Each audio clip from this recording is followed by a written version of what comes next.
Hey everyone, I am back for a for a flip through of my Inktober sketchbook. And there are a lot of videos out there that talk about exactly what Inktober is, and especially what Inktober is to them. And if you want to know my thought process on it, wait till the end of the video. But for those of you who are just here for the sketchbook tour, let's go ahead and get started on that. I have my cup of hot apple cider ready, and let's get going. So this is the sketchbook I'm using. If you saw my Europe haul, this is one of the sketchbooks. I could not remember where I got it, but I got it out Salvini. And now I can't even find it online, so I don't know. I have no idea. And if I had known that, I probably would have picked up a couple more, because for the price point, it's pretty good quality paper, unless you want to use it for like watercolor or something like that. But for just pen or sketching, I actually like it. So this was the first piece that I did for Inktober, and all of these are pretty much in a random order. So I'll kind of talk that through at the end of the video. But this was my first piece, and I kind of wish that I had waited to do this one until the end, or maybe until the point that I am now. It's such a highly charged image. For anyone who likes Harry Potter, you know exactly what this is. And so I kind of wish that I had waited on this one, but in the end, what can you do? I still am pleased with how it turned out, especially with my little knowledge that I had of ink in the beginning of all this. So a lot of this was done with fineliner, and then with Dr. P.H. Martin's India ink. This one was a 2-day, I guess a 2-part series, where I drew the basilisk first with the environment, and then the next day I did the phoenix with the environment. And once I was finished with this, I would kind of go over both and make it as seamless as possible. So technically these are 2 standalone paintings, but then they are merged into one as well. Kind of the same thing with the Dementor and the Patronus. And you'll also kind of see that my theme is mystical creatures, and so I took it upon myself to do a lot of Harry Potter work so far. So I don't know, this was just a lot of fun to do, to play with fabrics and to play with the lighting and everything like that. There are some regrets that I have with, I used masking fluid to mark off the pages, and it came out really thick, and so I kind of wish that I hadn't done that, but I'm still experimenting with the medium. So I really like how the light came through over here on this side, because I'm not very familiar with using acrylic based inks, and that's exactly what I did over here, and I didn't think it turned out terrible. So there you go. This one is one of my favorite spreads. It's Remus Lupin turning into a werewolf, and my quotes that went along on Instagram went with both of these days. And so the first day I drew this one, and then the second day I drew this one. And so I really liked the texture that I got. However, if I were to do it over, I would not do this side with just fine liners. That was a lot of work. I went through a lot of fine liners for this portion, and in the end, I don't think it necessarily added to the aesthetic. I think I could have gotten some really cool effects if I had done India ink washes, especially with the sky. So I don't necessarily know if I don't think it was necessary for me to do that, but you will see like little stars everywhere, and those are actually the paper poking through. I did not put any white ink or white ink on this piece, except for where I signed. And it really frustrated me, because I had even blocked out an area for me to sign my name by going around it with the fine liners. So all of this piece would just be the paper and the fine liners. That was my goal, and then I just got too aggressive with the fur, and I just wanted it to be done, so I just I completely missed that. So that, sadly enough, is really the only point where I have white ink down. Everywhere else it's paper. So I'm really proud of myself for completing a piece with no white ink whatsoever on it. This is a Thestral, and this was this one's not really my favorite. It's off in scale, it's off in shading, it's just off. And the background, I'm just not very pleased with it, like the moon. This is just not one of my favorite pieces, and I know all the things I would do different if I were to go back and do this one. But I think it's important for myself to just keep moving forward and not dwell on all my mistakes. So this is actually one of my favorites as well, along with the Remus spread.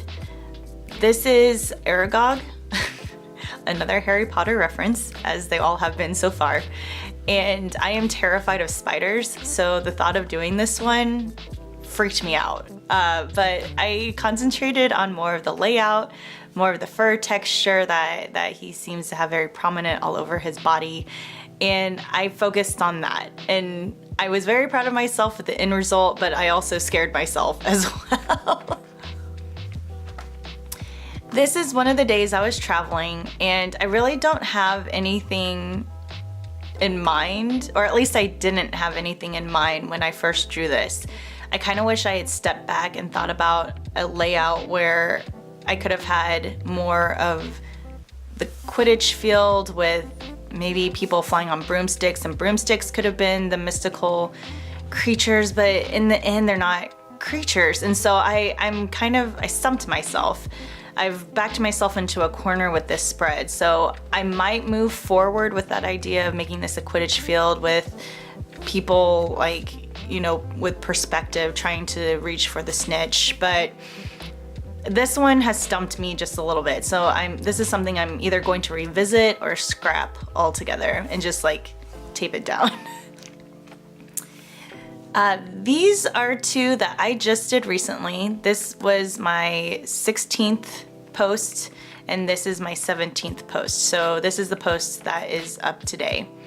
And I don't know for sure, actually, if I'm going to rework this just a little bit to have it flow a little bit more, kind of like what I did with the Phoenix and the Basilisk.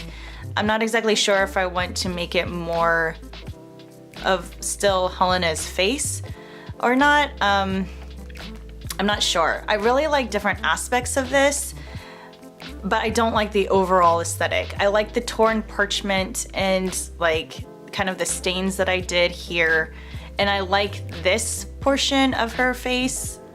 And what my original thought was going to be was having a Dementor almost like sucking her soul out this way, and it just didn't work out. I put too many restrictions on myself for that to happen, and I wanted this to only be fine liner and a Tombow pen that I was using, and this to only be India ink and a jelly roll.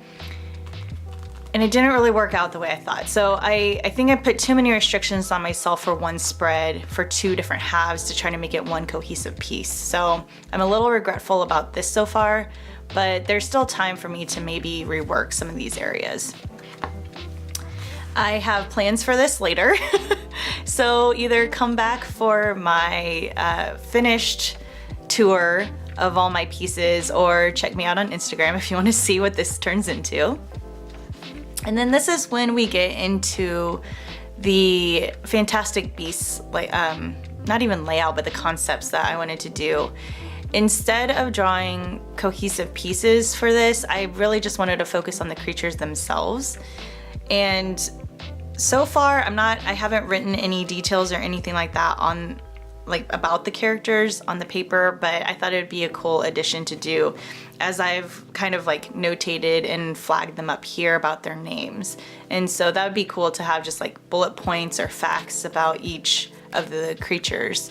But if anyone is familiar with the Fantastic Beasts, you know who these creatures are. And you can kind of tell these days I was either traveling or I was getting very relaxed with not pushing myself forward. And so it kind of got into a situation where I felt myself stagnating just a bit. And so this one, I believe, went up on the 14th. Yes, the 14th. And then that's when I decided to draw Bellatrix Lestrange. So you can kind of see when I need a break. This is what I gravitate towards, or like kind of the easier pieces, I will say. But that is my sketchbook tour so far of my Inktober drawings, mystical creatures, as you can see. Thank you for joining me if you are only here for the sketchbook tour, and I will see you later. So for those of you who stayed and kind of want, I guess, my opinion about Inktober in general, I think the overall amount of pressure that people put on themselves during this month is validated for each artist, but at the same time, I think it's a little silly. I think the whole point of Inktober is to experiment with this different medium that a lot of us may not be very well versed in, and to have fun with it. I think that the prompt list that Jake Parker puts out is awesome if that's what you want to do to challenge yourself, but I don't think it's necessary. And a lot of these people who are, I guess, purist Inktober people are either putting strain on themselves or putting strain on other people with their creations, and I don't think that's necessarily right. I think that the main message of Inktober was to use something that you weren't familiar with and use it every day. And then by the end of that 31 days, you will see how much you've grown. And I think that that is what everyone should take away from this. And I think that it's okay to one day draw half of a piece and then, the next day to, draw a small figure, and then maybe the next day come back to the other piece. I don't think that there needs to be so many like hard, fast rules when it comes to something so fluid for everyone. So that's just kind of my take on that. I will post, or I guess link in the bottom description bar, Jake Parker's channel and a video of him describing what is going on with his thought process for Inktober. But that's just my 2 cents for, I guess, anyone who cares. I'm not expecting anyone to care, but that's just where I'm coming from. So mine is very relaxed, as you saw. I give myself a lot of leeway and a lot of, ways to, I guess, express and to experiment. Some of them work out and some of them not so much. But that's the whole point of this, is to experiment and to see what works for you, because not everyone is the same. All right, thank you all for stopping by. I'll talk to you later. Bye.